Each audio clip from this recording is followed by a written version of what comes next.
दिवंगत विनायक मेटे यांच्या शिवसंग्राम संघटनेमध्ये मोठी फूट पडतीये। शिवसंग्राम संघटनेच्या संस्थापकांपैकी एक असलेले तानाजीराव शिंदे नवी संघटना काढणार असं समजतंय। ज्योती मेटे यांच्या एकाधिकारशाहीमुळे संघटनेतील अनेक पदाधिकारी बाहेर पडण्याच्या मार्गावर असल्याची माहिती कळते। शिवसंग्राम संघटनेतील हजारो कार्यकर्ते तानाजीराव शिंदेंच्या संघटनेसोबत जाण्याच्या तयारीत आहेत। आज चव्हाण यांच्या समाधीस्थळाचं दर्शन घेऊन संघटनेच्या नावाची घोषणा करणार आहेत।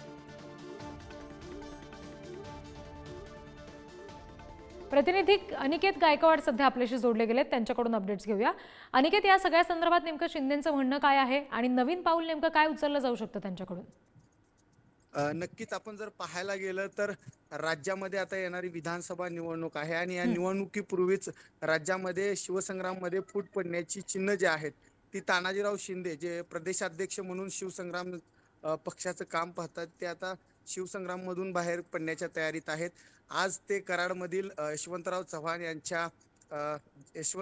यांच्या समाधीस्थळी जे आहे ते नवीन पक्षाची जी आहे नवीन संघटनाची जी आहे ती स्थापना करणार असल्याचं सांगण्यात येते। खरं तर ज्योती मेटे जे आहेत त्यांच्या एकाधिकारशाहीला कंटाळून तानाजीराव शिंदे जे आहेत ते बाहेर पडण्याच्या तयारीत आहेत।